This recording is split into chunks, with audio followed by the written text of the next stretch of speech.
저희 아내를 보니까 스승의 날에 학원 선생님들께 커피 한 잔씩 사서 들려보내는 것을 보았습니다.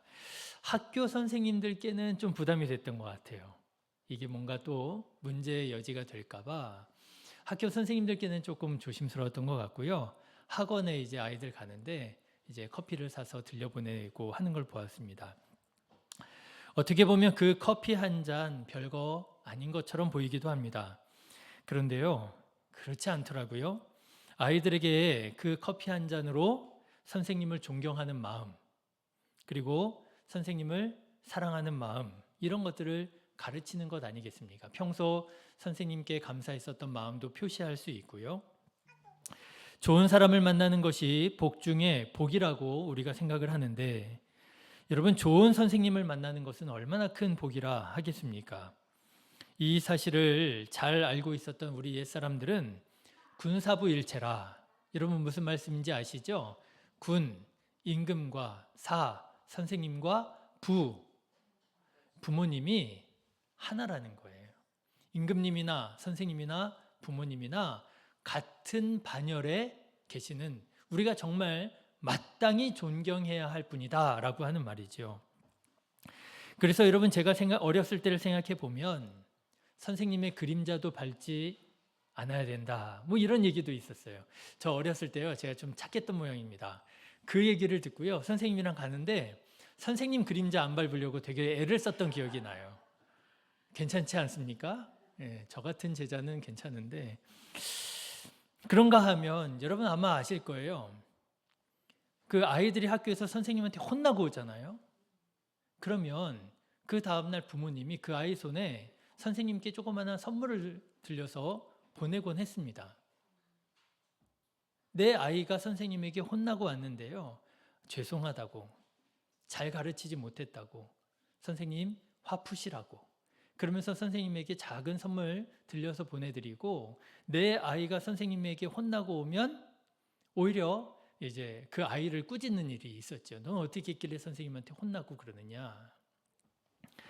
네, 아이가 잘 되기를 바라서, 내 아이가 잘 되기를 바라서 꾸지람 해주실 수 있는 선생님이 계신다는 것, 여러분 이거 참 귀하고 복된 일 아닙니까? 그런데 요즘 우리나라를 보면 선생님의 위상이 예전만 못한 것 같습니다. 선생님을 존경하기는커녕 선생님에 대한 부정적인 이미지가 굉장히 강해진 것 같아요. 요즘 꼰대라고 하는 말이 한참 유행하고 있지 않습니까? 그런데 여러분, 꼰대라고 하는 말이 언제부터 어떻게 쓰이기 시작했는가? 우리 성도님들과 저의 경험은 좀 다를 수 있겠지만, 저의 경험을 가지고 생각해 본다면, 제가 학생 때 선생님들을 비하해서 부를 때 꼰대라고 하는 말들을 학생들이 했었던 것 같아요.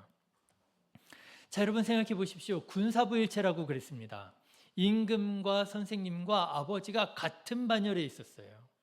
그런데 시간이 흘러 이제는 선생님을 선생님이라고 존경하기는커녕 비하해서 꼰대라고 부르는 그런 시대가 되었더라고 하는 거죠. 선생님의 위상이 정말 이렇게 추락할 수가 있을까 싶을 만큼 추락해져 있습니다. 왜 이렇게 되었을까? 여러 가지 이유가 있겠지요만은 저는 학교 교육이 대학 입학을 위한 교육이 되어지면서 이렇게 변한 것이 아닌가 하는 생각이 들었습니다. 선생님이 학교에서 학생들의 인격과 성품과 마음에 대해서 가르칠 수가 없는 분위기예요. 가르쳐서도 안 되는 분위기고요. 그저 선생님의 역할은 무엇입니까? 학생들이 대학교 많이 보내는 것, 좋은 대학교 보내는 것, 그 지식과 정보를 가르쳐주는 기능인처럼 되어져 버렸다는 것이지요. 그러다 보니 여러분, 그런 지식과 정보는 꼭 선생님이 아니더라도 얼마든지 다른 데 가서 배울 수 있더라고 하는 것입니다. 여러분, 요즘에 우리 학생들에게 아주 유용한 선생님이 있다는 거 아십니까? 내 선생 아세요? 유 선생 아세요? 무슨 말인지 모르시죠? 내 선생은요, 네이버 선생님이고요. 유 선생은요, 누굴까요? 유튜브 선생님이에요. 모르는 거 있으면 누구한테 물어보면 돼요? 예, 네이버한테 물어보면 되고요. 유튜브한테 물어보면 되는 거예요. 다 있어요. 굳이 선생님한테 물어볼 필요가 없습니다. 심지어 학교를 다니며 공부를 하는 학생들도요, 선생님한테 배우는 것으로 부족하다 느끼는 친구들은 패드로 인강 듣습니다. 인강 보면서 공부를 하고 있어요. 여기에 최근에 또 하나 강력한 선생님이 생겼죠. 여러분, 인선생 들어보셨습니까? 인공지능 선생님. 챗 GPT한테 물어보면은요, 얼마나 정리를 잘해서 가르쳐 주는지 몰라요. 예, 상황이 이렇다 보니까 여러분 생각해 보십시오. 학교 가서 선생님들한테 인성, 성품, 태도, 예절 이런 거 배우지 않습니다. 대학교에 진학하는 기술을 배우고 지식과 정보를 배웁니다. 그런데 그 지식과 기술과 정보가 선생님들보다 인강에 더 잘 정리가 되어 있는 것 같은 거예요. 네이버한테 물어보면 얼마든지 좋은 정보들, 유튜브에 보면은요, 그냥 가만히 앉아도 다 가르쳐 주는 그런 선생님들이 있는 거예요. 그러니 여러분, 학생들이 선생님을 어떤 면에서 존경할 수 있겠느냐는 거예요. 제가 참 안타까운 것은 선생님을 존경하는 문화가 사라지는 것, 그것도 안타깝고 아쉽기는 하지만 정말 안타까운 것은 우리 자녀들에게, 우리 아이들에게 누가 사라지고 있어요? 선생님, 스승님이라고 하는 존재가 희미해지고 지워지고 사라지고 있는 것처럼 여겨져서 그게 참 그렇게 아쉽더라고요. 여러분 생각해 보십시오. 우리 아이들이 인생을 살아가는 동안 여러 가지 어려운 일들을 만나게 되고 또 고민스러운 일들을 경험하게 될 텐데 여러분 그때 우리 아이들이 신뢰하는 마음으로 찾아가서 자기 고민을 다 털어놓고 얘기하고 그리고 더 좋은 길이 무엇인지를 모색하고 먼저 경험한 선생님으로부터 조언을 받을 수 있다면 여러분 이 얼마나 풍요로운 삶입니까? 그런데 그런 선생님의 존재가 지워지고 희미해지고 있으니 너무너무 안타까운 것이지요. 그런데 저는 성경을 읽다가 꽤 놀라운 사실을 발견하게 되었습니다. 이렇게 선생님을 꼰대로 여기는 부정적인 인상이 2000년 전 이스라엘에서도 있었더라고요. 여러분 야고보 사도는 이런 말을 합니다. 여러분 잘 들어보십시오. 야고보서 3장의 말씀인데요. 내 형제들아 너희는 선생된 우리가 더 큰 심판을 받을 줄 알고 선생이 많이 되지 말라 얘기합니다. 선생이 되지 말라 얘기를 해요. 선생이라고 하는 게 나쁘다는 얘기가 아닙니다. 그러나 선생이 되려고 하는, 가르치려고 드는 사람들에 대하여 경계하며 하는 말씀이에요. 선생이 되려고 하지 마라, 가르치려고 하지 마라 이런 말씀을 하세요. 그런가 하면 사도 바울은요 고린도전서 4장에서 이런 말을 합니다. 여러분 한번 잘 들어보십시오. 그리스도 안에서 1만 스승이 있으되 아버지는 많지 아니하니. 선생님과 아버지를 비교하면서요. 그래 너희들에게 많은 선생님들이 있을 수 있지만 너희들에게 아버지가 얼마나 있느냐. 부모와 같은 심정으로 복음을 가르치고 너희를 위하여 축복하고 기도하는 사람이 얼마나 있느냐. 이러면서 선생님과 아버지를 비교하면서 은근히 어떻게 돼요? 선생님을 약간 내리는 것 같은 그런 인상을 받게 되더라고 하는 거예요. 왜 성경에 이런 인상이 비춰지는 것일까요? 어느 시대나 정말 말 그대로 꼰대 같은 선생님들이 있었기 때문일 것입니다. 누구요? 바리새인이요. 자기는 손가락 하나 까딱하지 않으면서 다른 사람들에게 무거운 짐을 지우는 바리새인 같은 사람들이 있었기에 선생님에 대한 존경과 선생님에 대한 사랑을 표하기보다 선생님에 대해서 비하하고 꼰대라고 여겨지는 그런 문화가 어느 시대에나, 우리 시대만 있는 게 아니라 어느 시대에나 있더라라고 하는 것입니다. 마태복음 23장의 말씀을 보면 예수님께서 이런 말씀을 하세요. 그러므로 무엇이든지 그들이 말하는 바는 행하고 지키되 그들이 하는 행위는 본받지 말라. 그들은 말만 하고 행하지 아니하며 또 무거운 짐을 묶어 사람의 어깨에 지우되 자기는 이것을 한 손가락으로도 움직이려 하지 아니하느니라. 말만 하는 선생님들, 그런 사람들이 오히려 이스라엘 사람들을 힘겹게 하고 어렵게 하고 불편하게 하더라라고 하는 것입니다.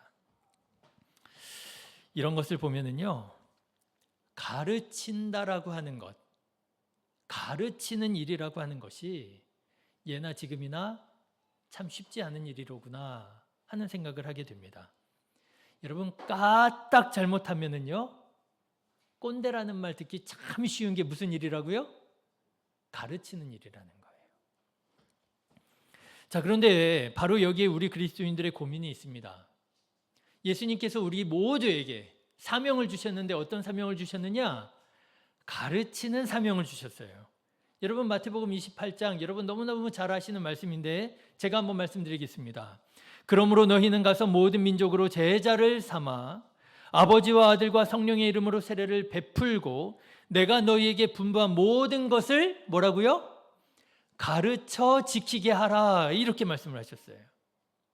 여러분, 이것은요, 목사에게만 주신 말씀이 아닙니다. 장로님에게만 주신 말씀이 아닙니다. 우리 모든 그리스도인들에게 주신 사명이에요. 여러분, 우리는 어떤 사람이에요? 복음을 가르치는 사명을 받은 사람들이에요. 그래서 여러분, 우리가 때를 얻든지 못 얻든지 힘써서 복음을 전하고 복음을 가르치려고 애를 쓰지 않습니까? 그런데 그러다가 자칫 뭐가 되기 쉬워요? 꼰대가 되기 쉬운 거예요. 여러분, 우리 믿는 부모님이 믿지 않는 자녀들에게 뭐가 되기 쉽다고요? 꼰대가 되기 쉬운 거예요. 그렇다고 저렇게 내버려 둘 수만은 없고 자녀들을 방치할 수만은 없고 가르치긴 가르쳐야 되겠는데 또 꼰대라는 말은 또 듣고 싶지 않고 이러지도 못하고 저러지도 못하고 주님 맡겨주신 사명은 분명히 있는데 이 사명을 까딱 잘못 감당했다가는 오히려 관계가 깨어지기 쉽고, 여러분, 이것이 어쩌면 우리 그리스도인들의, 특히 오늘을 사는 그리스도인들에게 주어져 있는 딜레마가 아닌가라는 생각이 듭니다. 여러분, 어떻게 가르쳐야 될까요? 어떻게 이 사명을 감당해야 할까요? 어떻게 가르쳐야 꼰대가 되지 않고 복음의 전수자가 될 수 있을까요? 저는 그 방법을 오늘 예수님의 모습을 통해서 여러분들과 함께 나누고자 합니다. 자, 여러분, 오늘 말씀을 보십시오. 예수님께서 사람들이 예수님을 선생님으로 여기는 것을 인정하시는 말씀을 하셔요. 13절 말씀 같이 읽어보실까요? 시작. 너희가 나를 선생이라 또는 주라 하니 너희 말이 옳도다. 예수님이 누구시라고요? 여러분, 예수님께서 여러분의 삶의 선생 되시기를 주님의 이름으로 축원합니다. 여러분, 모르는 일이 있으면, 여러분 상담할 일이 있으면, 고민이 있으면 예수님께 물어보시기를 주님의 이름으로 축원합니다. 예수님이 우리의 선생님이세요. 예수님이 우리의 선생님이십니다. 선생님 없는 사람처럼 살지 마시고요. 예수님이 선생님이심을 기억하고 예수님께 묻고 예수님께 구하는 자 되시기를 주님의 이름으로 축원합니다. 자, 그런데 선생이신 예수님께서 제자들을 가르치시는 것을 보니까 어떠냐? 여러분, 다분히 예수님도요, 꼰대라고 비난받을 만한 모습들이 있더라고 하는 거예요. 여러분, 성경 말씀을 보시면 예수님께서 제자들을 가르치시는데 여러분, 때때로 예수님이 혼내십니다. 책망하십니다. 화내십니다. 잘 알아듣지 못하고 예수님의 말씀대로 믿음으로 순종하지 못하면 뭐라고 말씀하시느냐 하면요, 미련하다 말하고요, 악하다 말하고요, 게으르다 말하고요, 책망하십니다. 여러분, 어때요? 미련하다, 악하다, 게으르다, 누구 말투예요? 꼰대 말투잖아요. 나 때는 말이야. 여러분, 나 때는 말이야, 이거 정말 위험한 말이 돼버렸잖아요. 제가 목회를 하면서 때때로 고민스러울 때가 있습니다. 나름 내가 세상에 타협하지 않고 진리를 전한다. 그렇게 애를 쓰고 고민할 때가 있어요. 그러면은요, 성도님들이 힘들어하는 것이 보여요. 저는 나름대로는 내가 복음의 이 진리를 분명하게 전해야지, 정확하게 말해야지. 여러분 말씀을 준비하다 보면은요, 때로는 그런 생각이 들 때도 있어요. 야, 이 말은 누구가 들으시면 딱 시험 들기 좋은 말이다. 오해받기 좋은 말이다. 그래서 저는요, 가급적이면 성경 얘기만 하려고 애를 쓰는 편입니다. 그래서 성경 얘기만 하려고 하면은요, 성도님들이 힘들어하고 괴로워하시는 것이 보일 때가 있어요. 말씀이 어렵다, 말씀이 아프다, 이런 표정들이 저한테 막 전해지는 거예요. 그래서 야, 이거는 아니지 하고요, 사랑하는 마음으로 우리 성도님들에게 위로의 말씀, 축복의 말씀을 좀 전해야 되겠다 하면은요, 왠지 제 마음에 타협한 것 같은 거예요. 나 편하자고 나쁜 목사 되는 것 같은 그런 느낌이 드는 거예요.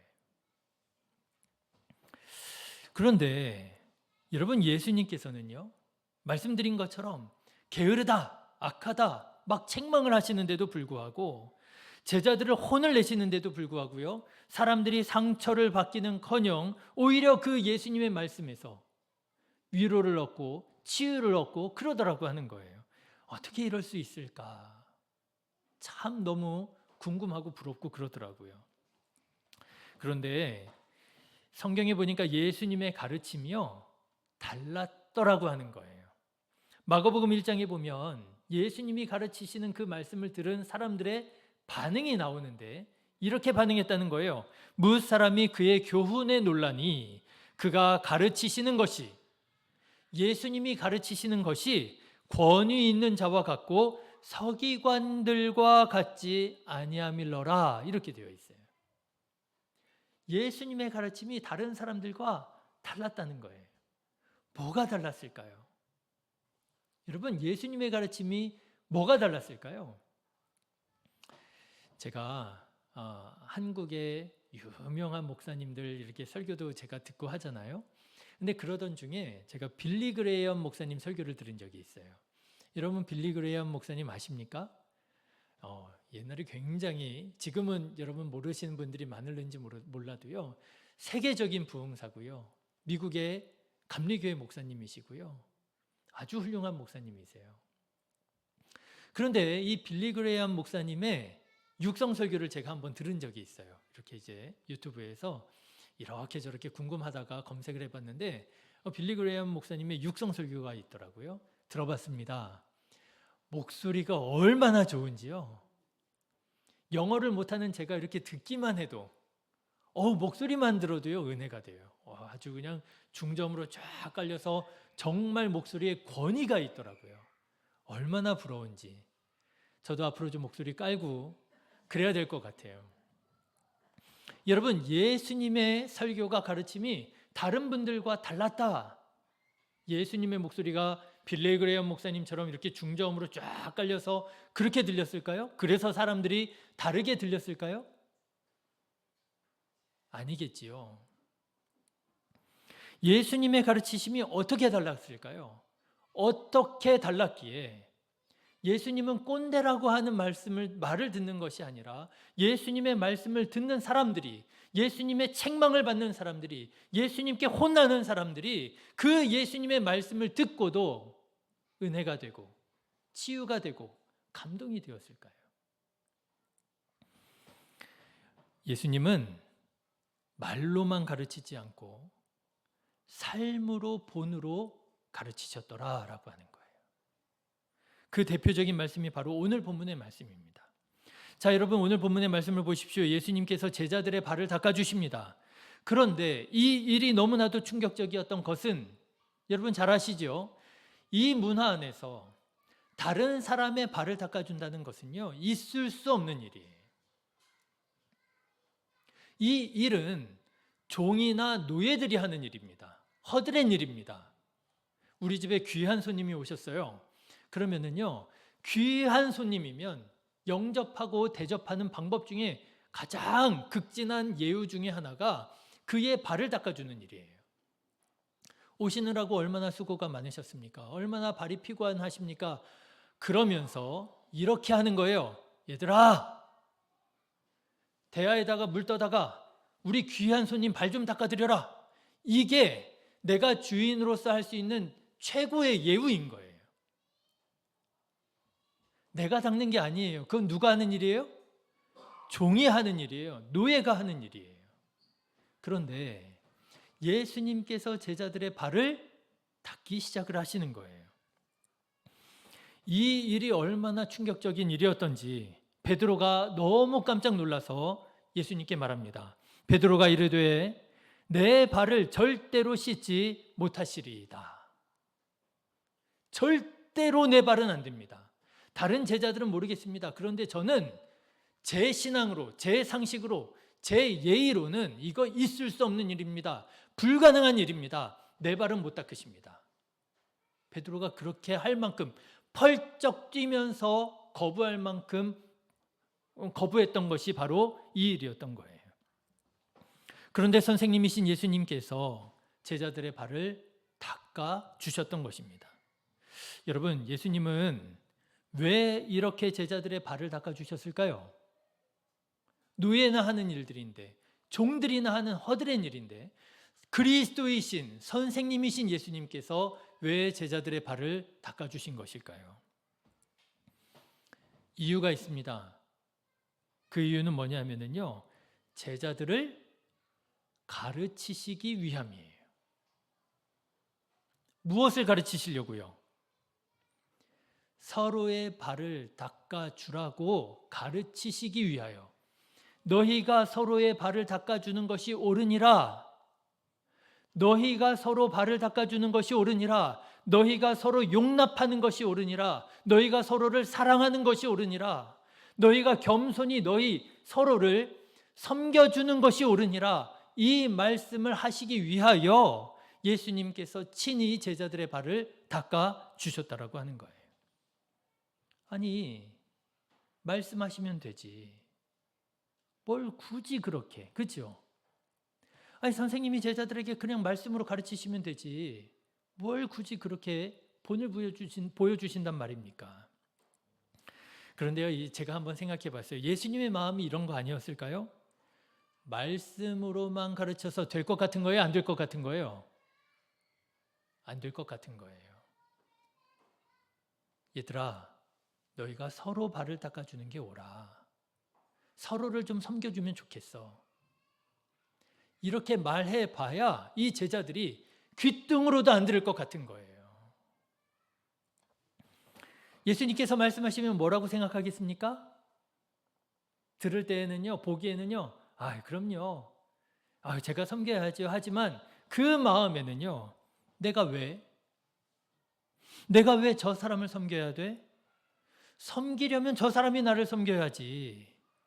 이런 생각이 혹 들지 않았겠습니까?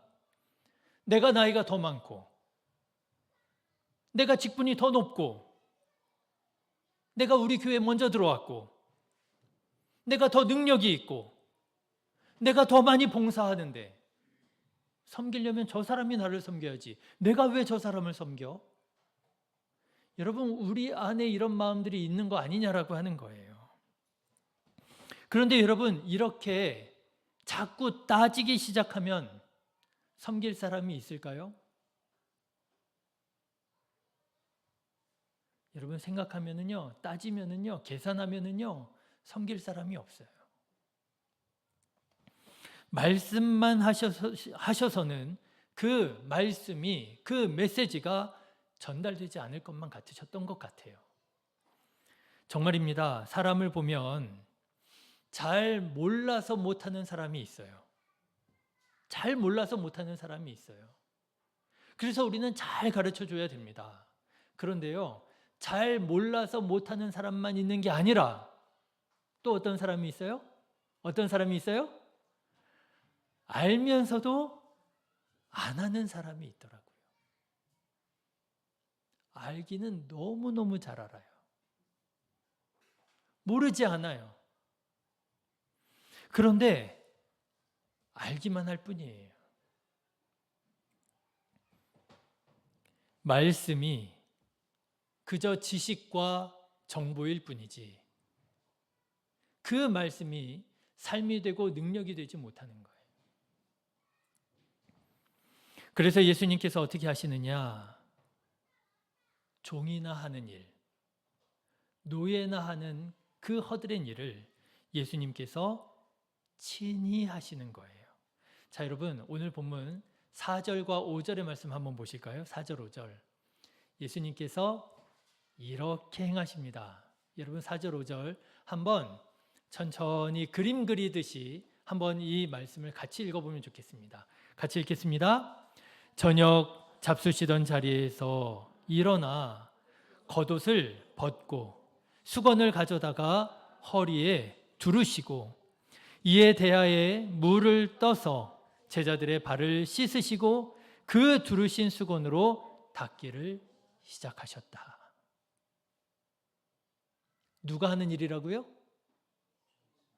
종이 하는 일이라고요. 노예가 하는 일이라고요. 그런데 성경은요, 이 종이나 하는 일, 노예가 하는 일을 예수님께서 행하실 때 그 예수님의 그 모습을 이렇게 자세하게, 이렇게 구체적으로 기록해 놓았어요. 동영상이 있었으면 4K, 8K로 찍어놨을 거예요. 자, 봐라 이거예요. 예수님께서 제자들을 어떻게 섬기시는지 자 보라는 거예요. 저녁 잡수시던 자리에서 일어나. 여러분 식사하시던 자리입니다. 딴 자리가 아니에요. 식사하시던 자리에서 일어나 겉옷을 벗고 수건을 가져다가 허리에 두르시고 대야에 물을 떠서 제자들 발을 씻으시고 그 두르신 수건으로 닦기를 시작하시고 그리고 예수님께서 이렇게 말씀하시는 거예요. 여러분 14절, 15절 같이 읽겠습니다. 내가 주와 또는 선생이 되어 너희 발을 씻었으니 너희도 서로 발을 씻어주는 것이 옳으니라. 이 말씀하시고 싶으신 거예요. 이거 가르쳐주고 싶으신 거예요. 이거 가르치기 원하셔서 예수님께서 친히 본을 보여주신 거예요. 몰라서 못하는 거 아니지. 알면서 안 하는 거지. 내가 보여줄게. 이렇게 하는 거야. 여러분 15절 읽으실까요? 내가 너희에게 행한 것 같이 너희도 행하게 하려 하여 본을 보였노라. 아멘. 여러분 이렇게 예수님은 복음을 가르치십니다. 어떻게 가르치십니까? 말로만이 아니라 몸으로 가르치십니다. 삶으로 가르치십니다. 본으로 가르치십니다. 왜 그렇습니까? 복음과 진리는 말로만 해서 전해지는 것이 아니라 몸으로, 삶으로 어떻게 되는 거예요? 전수되는 것이기 때문에 그런 거예요. 여러분 복음은요, 말로만 전해지는 것이 아니라 몸으로, 삶으로 전수되는 것입니다. 예수님께서 이렇게 가르치시는 거예요. 그러니 여러분 누가 예수님을 꼰대라 하겠습니까? 선생님이신 예수님께서 노예처럼 종처럼 제자들 발 아래에 들어가셔서 자기 자신을 낮추셔서 그들의 발을 닦아주시는데 누가 예수님을 꼰대라고 할 수 있겠습니까? 예수님께서 때때로 책망하시고 예수님께서 때때로 게으르다고 말씀하셔도 그 말씀을 듣는 사람들은 오해하지 않는 거예요. 상처받을 수 없는 거예요.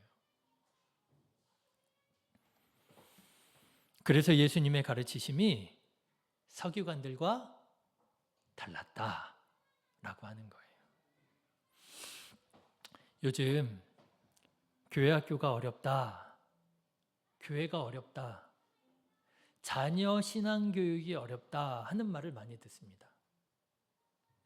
여러분 우리 교회는요 엄청난 교회예요. 교회 학교 학생들, 어린아이들, 유치부 이렇게 많은 교회가 없어요. 지난번에 지방교육부 회의에 가서 이제 연합 여름성경학교를 준비하는데요. 유치부 몇 명쯤 올까요? 뭐 교회학교 몇 명쯤 올까요? 막 이렇게 얘기를 하는데 글쎄요, 저는 잘 모르겠네요. 어떻게 되는지. 그런데 우리 교회 유치부가 한 10명 정도 되는 것 같아요. 그랬더니요, 깜짝 놀래요. 유치부가 10명이에요? 막 이러면서. 여러분, 우리 교회 다니시니까 잘 모르시는 거죠? 다른 교회 가잖아요. 교회 학교가 없어요. 유치부가 없어요. 교회 학교가 어렵다. 교회가 어렵다. 자녀 신앙 교육이 어렵다 하는 얘기를 많이 듣습니다. 왜 그럴까요? 여러 가지 이유가 있겠지요만은 여러분, 혹시 우리가 예수 그리스도의 복음을 마치 서기관이나 바리새인들처럼 말로만 가르치려고 하기 때문은 아니겠습니까? 여러분, 우리의 자녀들이, 이 시대의 젊은이들이 그리스도인들을 보면서 꼰대라고 생각하고 있지는 않겠습니까? 자기네는 하지도 않으면서, 자기네는 사랑하지도 않으면서, 자기네는 용서하지도 않으면서, 자기들은 섬기지도 않으면서 사랑하라고 얘기하고 용서하라고 가르치고 섬기라고 가르치고 말만. 그치요? 내가 나이가 몇 살인데, 내가 우리 교회 온 지가 몇 년인데, 내가 회장인데, 내가 인도자인데 하면서 여러분, 손 하나 까딱하지 않고 말로만 가르치려고 한다면 우리가 아무리 귀하신 예수 그리스도의 복음을 전하고 가르친다 할지라도 사람들은 우리를 볼 때에 꼰대라고 볼 것입니다. 사랑하는 성도 여러분, 오늘 예수님께서 제자들의 발을 닦아주시는 이 섬김과 겸손과 사랑을 보시기를 주님의 이름으로 축원합니다. 여러분, 4절 5절 말씀 우리가 같이 읽었잖아요. 이 말씀을 눈으로만 보지 마시고요, 귀로 들으셔야 됩니다. 이렇게 살아가야 되는 것이로구나. 이렇게 우리가 복음의 전수자가 되어야 되는 것이로구나. 그리고 우리도 복음을 말로만 전하고 가르치는 것이 아니라 예수님처럼 우리들의 몸으로, 우리들의 삶으로 가르치는 데에 도전해야 될 줄로 믿습니다. 사랑하라 말해야지요. 그런데요, 사랑하라고 말하기보다 어떻게 해야 돼요?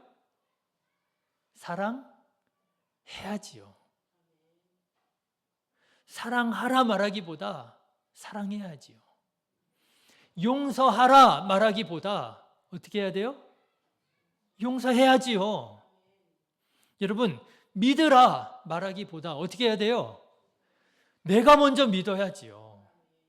우리 엄마는 정말 믿음으로 살아. 여러분, 그게 복음의 전수 아니에요? 우리 아빠는 정말 믿음으로 살아. 그게 가르치는 거 아닙니까? 제가 아이들을 가르치다 보면 느껴지는 게 있어요. 어떤 아이들은 진도가 빠르고 어떤 아이들은 진도가 느릿합니다. 그래서 왜 이렇게 다를까 생각해 보면은요, 죄송합니다. 솔직하게 말씀드리는 거예요. 부모님 탓인 경우가 많아요. 제가 못 가르치는 건 아닌 것 같아요. 부모님 탓인 경우가 아주 많아요. 왠 줄 아세요? 꾸준히만 나오면 좀 좋겠는데 중간중간에 자꾸 빼먹어. 여러분, 일주일에 한 번입니다. 일주일에 한 번 이 신앙을 배우는 거예요. 여러분, 일주일에 한 번 기타를 배우는 거예요? 드럼을 배우는 거예요? 이게 몸에 체득이 되어야 되잖아요. 우리 마음이 변해야 되는 거잖아요. 일주일에 한 번, 여러분 물어볼게요. 충분합니까, 이 시간이? 안 충분해요. 여러분, 매일 같이 살아도 붙어 살아도 어렵잖아요. 일주일에 한 번이라니까요. 그런데요, 한 주 빼먹으면 며칠이에요? 14일이에요. 이게 체득이 안 돼요. 이제 너 좀 하는구나. 너 이제 그래, 박자 그렇게 하는 거야. 주법 그렇게 하는 거야. 14일 만에 오잖아요. 도루묵이에요. 다시 하자. 여러분, 신앙생활도 마찬가지예요. 일주일에 한 번입니다. 그런데 일주일에 한 번의 예배를 잃어버리면은요, 얼마나 타격이 큰지 몰라요. 제가 오늘 교회 학교 아이들 예배할 때 설교 시간에 그랬어요. 야, 니네들 학교 가가지고 수업 시간에 니네들 어떻게 공부를 하냐. 선생님 그 말씀에서 시험 문제가 지나칠까봐 한 말씀이라도 다 귀에 담아가려고 집중하고 그렇게 수업 듣지 않느냐. 그런데 얘들아, 그 수업 시간보다, 그 영어 시간, 그 수학 시간보다 이 예배가 더 귀한 거야. 그런데 니네 예배 어떻게 드리고 있냐? 여러분, 부모가 삶으로 가르쳐야 됩니다. 부모가 삶으로 가르쳐야 돼요. 나는 하지 않으면서 자녀한테 말로만 안 됩니다. 가르쳐지지 않습니다. 배우지 않습니다. 부모님은 TV 보면서 너는 들어가서 공부해! 안 됩니다. 야, 나랑 같이 공부하자. 하셔야죠. 야, 나랑 같이 예배드리자. 나랑 같이 기도하자. 엄마랑 같이 이렇게 믿음으로 살아가기를 결심해 보자.